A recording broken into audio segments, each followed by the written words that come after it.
우리에게 주시는 하나님 말씀은 누가복음 15장 29절에서 32절입니다. 누가복음 15장 29절에서 32절. 다 찾으셨으면 아멘. 한 목소리로 천천히 읽어보겠습니다. 시작. 아버지께 대답하여 이르되 내가 여러 해 아버지를 섬겨 명을 어김이 없거늘 내게는 염소 새끼라도 주어 나와 내 벗으로 즐기게 하신 일이 없더니 아버지의 살림을 창녀들과 함께 삼켜버린 이 아들이 돌아오매 이를 위하여 살진 송아지를 잡으셨나이다. 아버지가 이르되 예 너는 항상 나와 함께 있으니 내 것이 다 내 것이로되 이 내 동생은 죽었다가 살아났으며 내가 잃었다가 얻었기로 우리가 즐거워하고 기뻐하는 것이 마땅하니라. 아멘. 광고도 나눴고 말씀도 읽었으니까 설교하겠습니다. 자, 핸드폰 점검 다 하셨지요? 주차 안내위원 15분입니다. 무지하게 먹습니다. 조심하세요. 자, 전우자로 반갑게 인사합시다. 하나님이 우리와 함께 하십니다. 아멘, 아멘, 아멘. 여러분, 탕자의 비유 설교 참 많이 들어보셨지요? 목사님들 또한 주일학교 시절의 반사들이 그 여러 가지 스토리를 잘 짜가지고 단골로 했던 성경 스토리 소재예요. 대략적인 스토리는 혹시라도 또 이 자리에 불자였다가 개종하는 분이 계실까봐 전혀 모를까봐 소개를 조금 드리고 할게요. 둘째 아들이 아버지를 떠나서 방탕한 생활하면서 아버지가 주신, 아니 거의 땡깡으로 뜯어내다시피 한 재산을 가져가 탕진을 하잖아요. 아버지를 떠나면 언제나 그렇게 망하게 된다는 거예요. 자, 같이 한번 해봐요. 아버지를 떠나면, 집을 떠나면 개고생이다. 아멘, 아멘. 결국에는 고생하고 돼지나 먹는 쥐염염에도 먹지 못할 정도로 굶주려 있다가 끝내 아버지의 집이 떠올라서 다시 돌아가기로 결정했다는 거예요. 그리고 용기가 필요했지요. 용기를 내서 아버지께로 돌아가요. 아버지는 돌아온 아들을 반겨주고요, 잔치를 배설해요. 둘째 아들은 비로소 다시 사람다운 삶을 살게 된 거예요. 아버지의 집으로 돌아올 때만이 누리는 복이지요.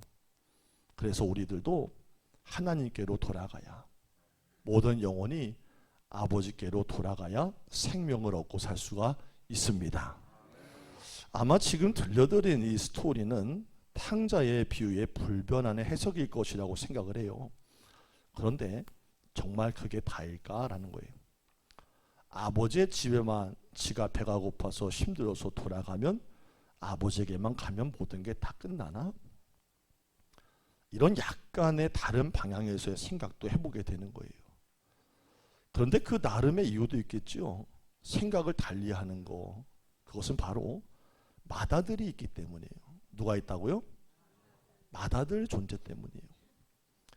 그는 아버지 곁에 늘 함께 있었지만 그다지 그렇게 행복해 보이지도 않고요, 또 좋아 보이지도 않았어요. 아버지와 함께 있으면 모든 것이 다 해결되고 정서가 좋아야 되는데 정작 아버지 곁에서 살고 있는 사람의 모습이나 모양새라고 하기에는 그다지 좋아 보이지는 않았다는 거예요. 자, 그럼 아버지에게로 돌아오면 다 끝나는 것일까? 하나님께로만 돌아가면 다 모든 게 다 만사오케인가? 탕자의 비유를 오늘 다시 한번 들여다볼 이유예요. 여러분, 성경을 보면요, 똑같은 내용이지만 세대별로 이해가 다른 이야기들이 존재해요. 여러분, 말씀을 이렇게 강단에서 전하잖아요. 그리고 집에서 성경을 읽어요. 근데 사람마다 다 자신의 퍼스펙티브, 관점이 있거든요. 그리고 세대마다 이해가 다 달라요. 이게 같은 내용이라 할지라도 젊은 세대와 나이가 들어있는 세대 간의 이해가 서로 다르게 나타난다는 거예요. 그 대표적인 예가 바로 오늘 누가복음 15장이에요. 요즘 이 탕자라는 단어를 쓰나요? 여러분 집에서 혹시 아들이나 딸들이 속 썩이고 그러면은 그래요 가끔? 야 이 탕자야 이럽니까? 나는 그런 말을 집에서 쓰고 있다 일상으로. 그럼 손 한번 들어봐요. 이상하죠? 어감이 쓰지 않아요. 잘 쓰지 않는다네요. 돌아온 아들의 비유 또는 집 나간 아들을 기다리는 아버지의 마음이라는 그런 표현을 많이 써요. 근데 사실은요, 이게 말이 좋아서 그렇지 여러분 속으로는 다 알지요. 진짜 리얼 제목이 따로 있잖아요. 뭐라 그래야 되죠? 속을 바글바글 썩이다가 지 맘대로 집 나갔다가 돌아온 나쁜 새끼 이야기 뭐 그런 거. 그게 진짜 이유잖아요. 이게 진짜 비유의 제목이에요. 여러분 탕자의 비유는 분명히 잃어버린 아들이 다시 돌아왔을 때 아버지가 얼마나 기뻐했는지를 설명해줘요. 근데 그도 그럴 것이 누가복음 15장 전체가 잃었던 것을 다시 찾은 주인의 기쁨을 이야기해요. 무엇을 이야기하고 있다고요? 또 집에 있는 가스불 생각했구만. 이따 김권사하고 또 커피숍까지 생각하고 있었구만.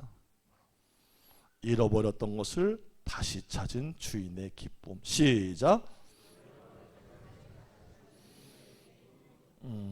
자 거기서 세 가지가 나왔어요. 비유가 세 개가 나와요. 뭐가 나오죠? 성경 조금 읽어본 분들은 알 거예요. 우리 교인들 다 알 거예요. 세 가지 비유 나오죠? 무슨 비유 나와요?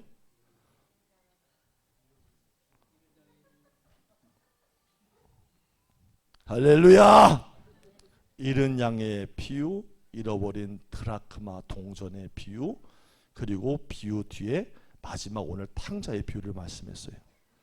그런데 이 탕자의 비유는요, 잃은 양의 비유나 드라크마 동전 잃어버린 그 비유와는 조금 다른 문제를 하나 더 다뤄요. 그것이 바로 오늘 제가 말씀을 전하는 이유예요. 그것은 돌아온 둘째 아들을 못마땅하게 생각하는 맏아들이 등장한 거예요.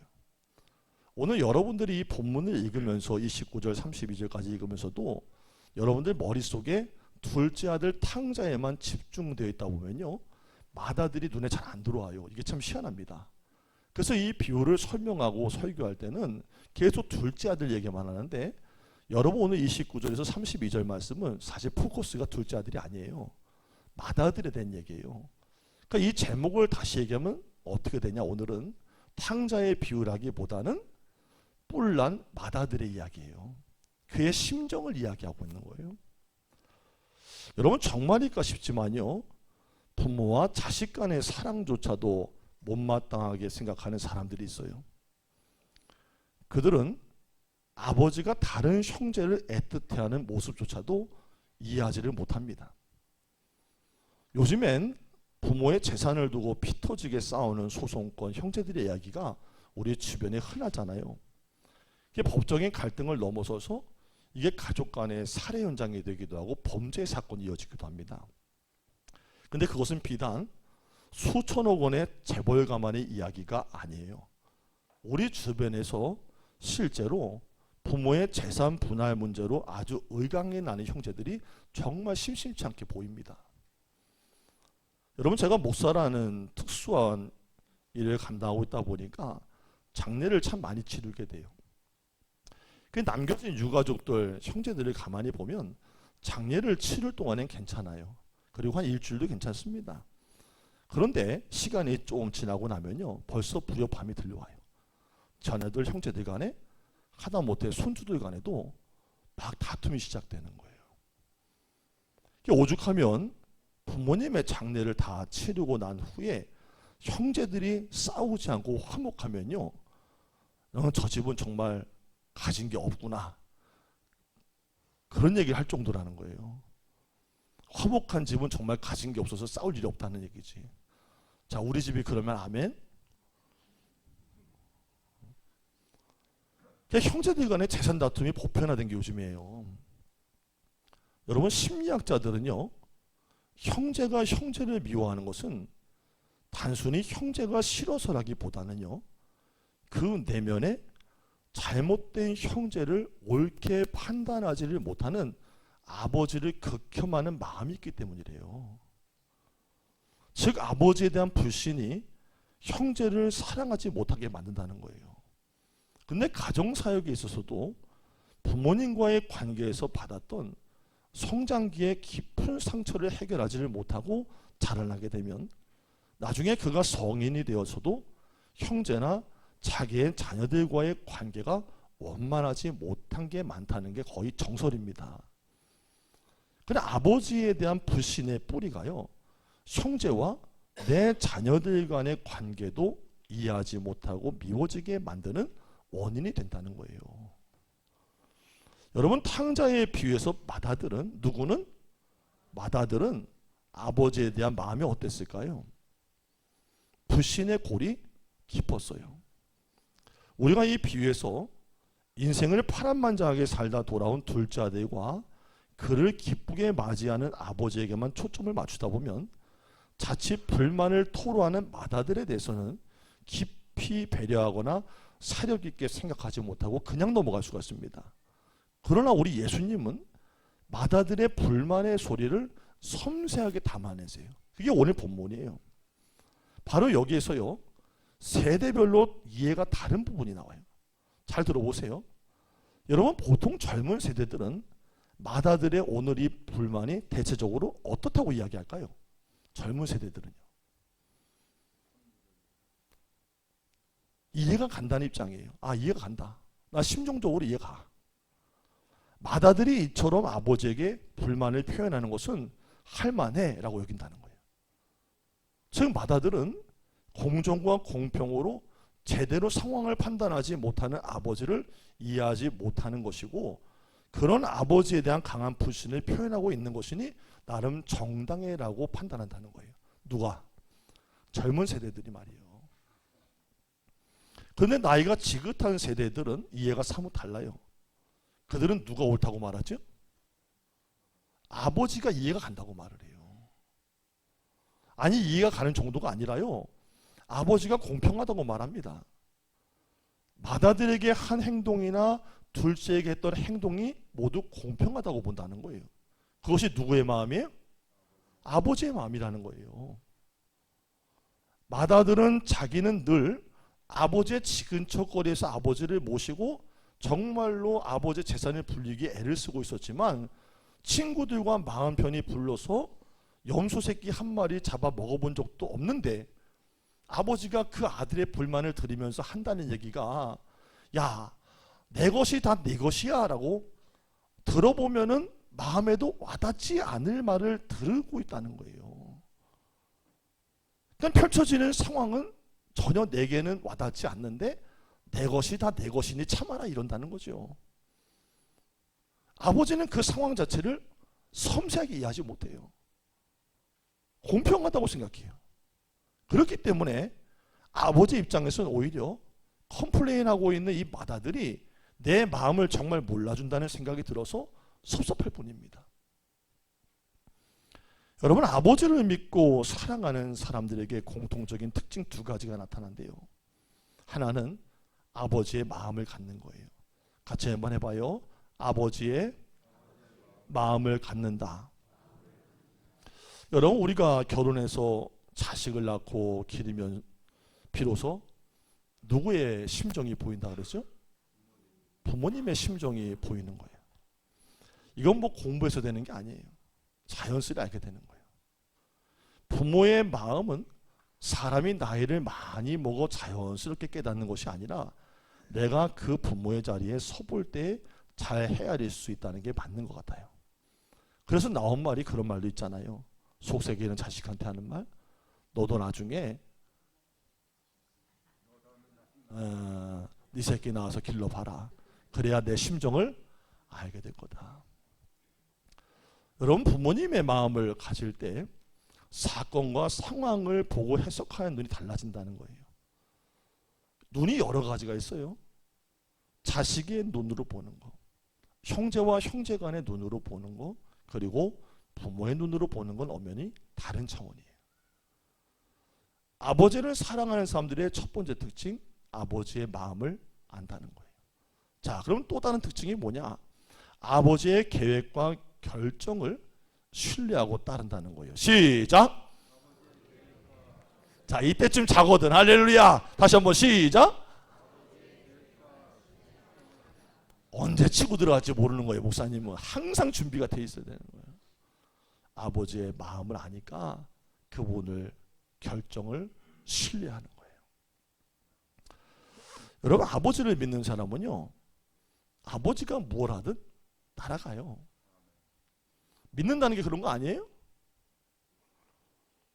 아버지의 생각을 믿지를 못하고 사사건건 걸고 의문을 제기하는 것은 결국엔 뭐 한다는 얘기죠? 못 믿는다는 거예요. 만약에 집에 있는 여러분의 자녀들이 여러분이 뭐만 하면 뭐라고 하잖아요. 그럼 걔는 아직 나를 못 믿는 거예요. 용돈을 끊게 되기를 예수의 이름으로 축원합니다. 못 믿는 거예요. 더 나아가서 사랑을 하지 못하니까 이게 부모를 무시하는 단계까지 가는 거예요. 이게 아버지 앞에서 어쩔 수 없이 립서비스하는 자식이라고 해도 아버지의 생각과 결정과 행동을 신뢰하지를 못하면요, 아버지를 은연중에 무시한 것과 같은 거고 결정적인 순간에 안 따라간다는 거예요. 여러분, 실제로 이 탕자의 비유는요, 잃어버린 둘째 아들에 대한 아버지의 마음을 비유로 말하지만 둘째 아들과 아버지를 못마땅하게 생각하는 맏아들의 이야기도 함께 들려주고 있다는 거죠. 자, 그렇다면 조금 더 들어가 볼게요. 여기서 말하는 맏아들은 누구를 가리킬까요? 바로 당시의 현장 속에 누구였을까요? 주댕이라고 그러지 말고 잘 보고 하라는 거예요. 맏아들은 누굴까요? 날 봐야 할 거 아니요. 할렐루야. 누구요? 시작. 아이, 조도 못 먹어. 같이 한번 해봐요. 맏아들은 유대인들. 당시 유대인들이에요. 여러분, 유대인들 그러면 가장 두드러진 특징이 하나 있죠. 그들의 사상. 무슨 사상? 그렇죠. 선민 사상. 우리는 하나님께로부터 택함 받은 유일한 민족이다. 하나님의 택함 받은 선민, 하나님을 아는 지식과 율법의 교훈을 받아 보관하는 진리의 백성. 이게 로마서 2장 17절 18절에 나와 있어요. 그게 마치 탕자의 맏아들과도 같이 자신들이 늘 아버지 되신 하나님과 함께 있다고 유대인들은 생각을 했어요.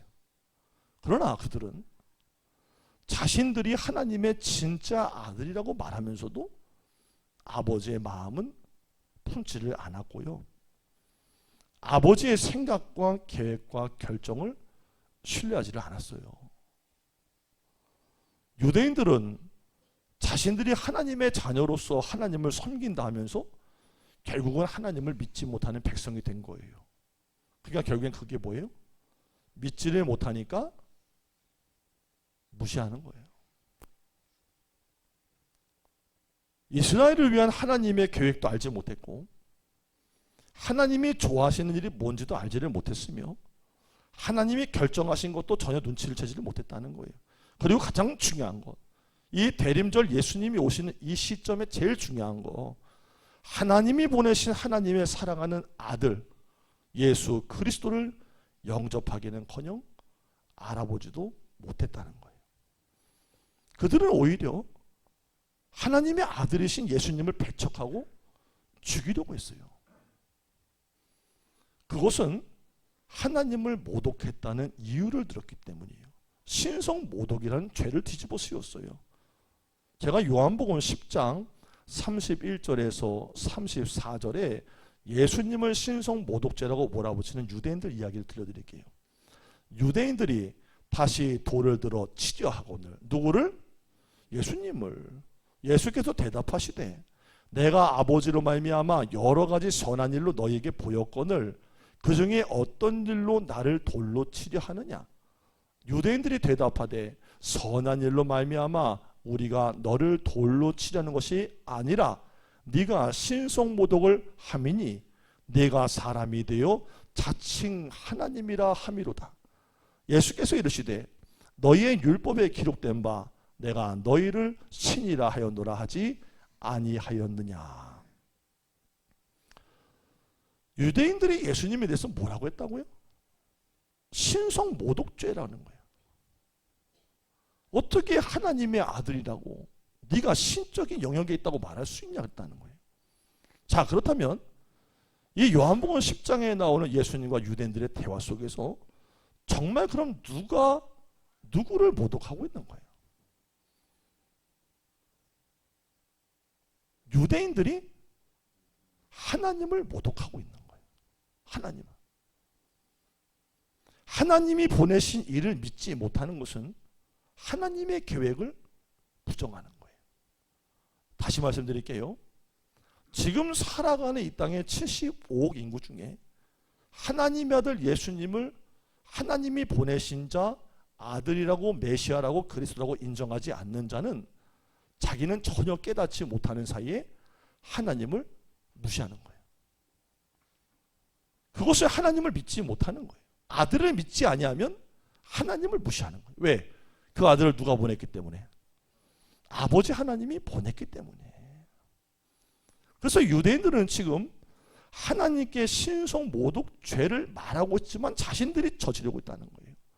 다른 얘기를 하면 아버지라고 여기고 선민이라 여겼던 자신들의 특별한 관계는 그만두고 하나님의 계획과 결정, 아들을 보내어서 인류의 모든 죄를 사하여 생명 얻게 하시려는 이 계획을 전혀 인정하고 있지 않다는 거예요. 다시 한번 탕자의 비유로 들어가 볼게요. 맏아들은 아버지에 대한 불만을 갖고 있었어요.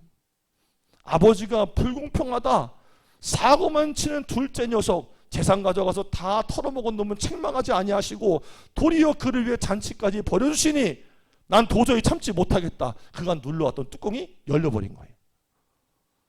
아버지는 기뻤지만 그 모습을 보고 있던 맏아들에게는 전혀 수긍될 수 없었던 불편한 장면이에요. 근데 이게 왜 중요하냐? 아버지의 마음과 아버지의 결정과 행동을 이해하지 못해서 내가 불평을 늘어놓는 것은 결국에는 아버지를 무시하는 거라는 거예요. 나아가 아버지를 모독하는 거라는 거예요. 맏아들은 지금 자신의 불만을 말하는 것처럼만 생각하지만 아버지를 모독하고 있는 거예요. 그렇기 때문에 더 이상 좋은 아들이 되지를 못합니다. 자, 그러면 그 아들을 볼 때 우리의 마음속에 세대를 떠나서 아니 맏아들이 집을 지키고 재산을 탕진한 것도 아니고 성실하게 살았고 아버지를 모셨는데 그럴 수가 있습니까? 라고 말하는 분들 마음속에 일어나는 마음이 있을 거예요. 그렇지만 그게 중요한 게 아니라는 거예요. 몸은 아버지와 함께 있었지만 유대인들은 하나님의 백성이라고 자칭 자신들을 생각했지만 그것만으로는 좋은 아들이 되지를 못한다는 얘기예요. 이게 유대인들의 맹점입니다. 우리는 이 예수님의 비유를 통해서 하시고자 하는 교훈을 깨달아야 돼요. 단지 유대인들의 잘못만을 콕 집어서 탓하는 건 무의미해요. 오늘 이 비유에서 얻을 수 있는 교훈은 이렇습니다. 우리는 누구는? 자, 자신에게 한번 해봐요. 찔러야 깨지. 나는이에요. 내 생각하세요. 이제부터 아버지 되시는 하나님을 온전히 신뢰하고 있는가? 하나님 아버지의 마음을 나 또한 가지려고 살아가고 있는가? 나를 향하신 하나님의 계획과 결정, 내 인생의 길 속에 펼쳐지는 어떤 것을 보더라도 나는 그분을 온전히 신뢰하고 있는가? 만약 하나님 아버지에 대한 믿음과 신뢰가 없고 여러분 인생 속에 펼쳐지는 그 어떤 일을 볼 때 계속 흔들리고 맏아들처럼 불평하고 있다면 여러분은 하나님을 무시하는 꼴이 되는 거예요. 왜 제 인생이 하나님 이 모양 이 꼴입니까?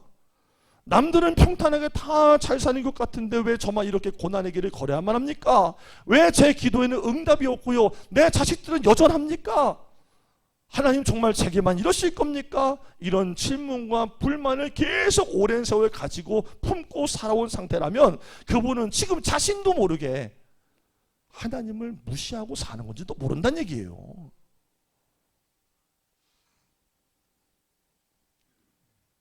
여러분, 우리는 민족의 영도자라고 하는 모세를 좋아합니다.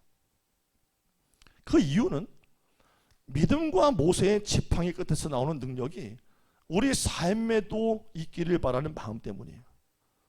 여러분, 모세의 지팡이는 능력이 있었어요. 그 지팡이의 끝이 움직이면 홍해가 갈라지고 사막에서 바위에서 샘이 솟고요, 먹을 것이 없는 광야에서 만나와 메추라기가 쏟아져 내렸습니다. 우리는 그 모세의 믿음을 능력의 믿음이라고 말합니다. 그런데도 하나님도 그를 좋아하셨어요.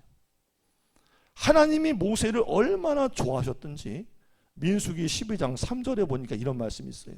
이 사람 모세는 온유함이 지면의 모든 사람보다 더하더라. 칭찬하신 거예요. 그러나 하나님이 모세를 좋아하신 이유는 우리가 모세를 좋아하는 이유하고는 좀 달라요. 모세는 자기의 인생길을 인도하시는 하나님을 철저히 신뢰했어요. 많은 사람들의 믿음은 40년 걸릴 것을 2주 안에 숙성으로 가는 걸 원해요. 아마 저와 여러분 마음속에도 그게 있을 거예요. 남들보다 더 빠르게, 더 좋은 길로. 근데 반면에 모세의 믿음은 2주 걸릴 길을 40년 동안 거친 사막길에서 헤매이게 만드셔도 하나님을 여전히 따르고 신뢰했던 것입니다. 이거 칠까요? 안 칠까요? 애매하니까 패스. 우리는 40년 되는 길을 2주 안에 숙성으로 끝내길 원하는 마음이지만 모세는 하나님의 뜻으로 받아들였다는 거예요. 그래서 하나님이 모세를 좋아하셨어요. 우리는 우리가 하나님의 자녀임을 믿고 있습니다. 그래서 우리가 하나님의 자녀라고 말합니다. 기도할 때마다 하나님 아버지라고 하나님을 자꾸 부릅니다. 그런데 정말 내게 하나님의 자녀가 되는 자격이 있는 걸까? 아버지를 사랑하는 자녀의 두 가지의 특성이 나에게 있는 것일까? 아버지의 마음을 갖는 것, 그분의 생각과 계획과 일하심을 온전히 내 것으로 신뢰하는 것. 여러분 인생길 1년 동안 걸어오셨어요. 이맘때가 되면은 여러 가지 마음들이 교차할 거예요. 어떤 분은 참 평타 쳤다. 그래도 이만하면 잘 살아왔다. 어떤 분은 야 정말 어쩜 이렇게 되는 게 없다니, 그런 분도 있을 거예요. 아마 이 가운데 말은 못해도 교회를 계속 다녀야 될까? 하나님을 계속 믿어야 될까? 고민하는 분도 계실 거예요. 목사는 다 알고 있어요. 다 보여요. 여러분 그때 그 생각하세요. 내가 하나님으로부터 뭔가를 받아서 누리지 못해서 그것을 억울함을 생각하면 안 되고, 그건 끝도 없고, 내가 그렇다면 누가? 내가 그렇다면 그분을 그래도 신뢰하고 있는가? 그게 중요한 거예요. 앞으로 저의 삶이나 여러분의 삶 속에 남은 생 동안에 어떤 일이 펼쳐질지 잘 모르겠고요. 경제가 하도 어렵다고 말하고 퍽퍽하다고 말하는 시대에 우리의 삶의 형편이 어떻게 돌아갈지 잘 모르겠어요.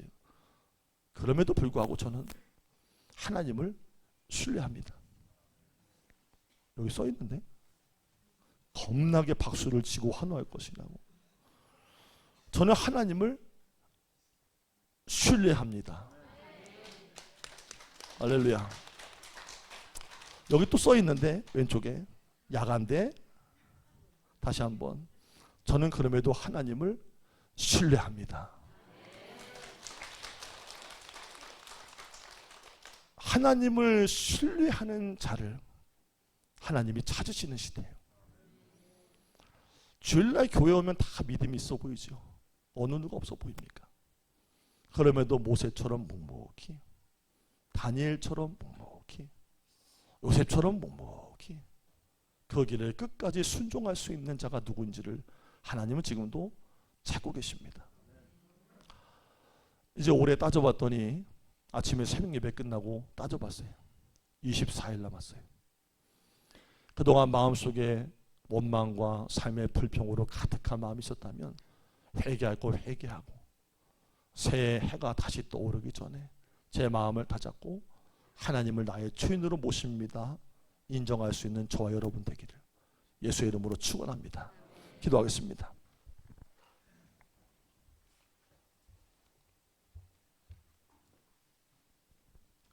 하나님은 언제나 선하고 옳으십니다. 우리는 그것을 신뢰합니다. 때로 그 길 위에 두렵고 막막함도 있겠지만 지금도 말씀으로 다가와서 함께 하시는 하나님의 계획을 나는 신뢰합니다. 자녀됨의 순종의 응답을 갖게 하셔서 자기의 욕심의 길이 아닌 아버지의 기쁘신 뜻을 이루며 남은 생을 승리하게 하옵소서. 감사하며 예수님의 이름으로 기도합니다. 아멘.